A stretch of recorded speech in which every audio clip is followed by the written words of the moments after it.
জামাই ষষ্ঠীর দিন সকালবেলা ইচ্ছা করছিল বাবাকে একটু মিষ্টি দিই।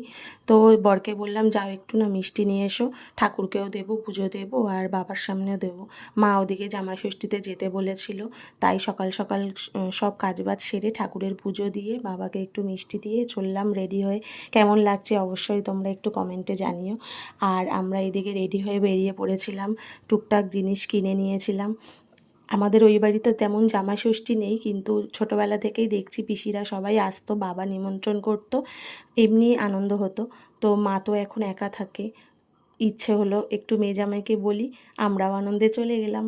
আর এদিকে আমার বর বলছিল একটা কোল্ড ড্রিঙ্কস নিয়ে নেবে, আমি বললাম যে না, কোল্ড ড্রিঙ্কস নিতে হবে না, আইসক্রিম নাও। কারণ আমি জানি যে আমার মা কোল্ড ড্রিঙ্কসের থেকে আইসক্রিমটা বেশি ভালোবাসে।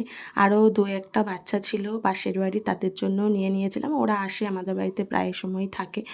তো দেখো আমার ছেলের বন্ধু এখানে দাঁড়িয়ে আছে, আসতে না আসতেই বলছে, ভাই চল খেলি, ভাই চল খেলি। দেখো হাসছে দাঁড়িয়ে। আর আমরা যেতে না যেতেই মা চলে এসেছিলো জিনিসপত্র নিতে, আর এদিকে এই যে দেখো সব টিম।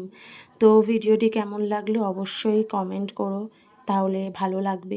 লাইক করে দিও আর চ্যানেলটাকে সাবস্ক্রাইব করে দিও।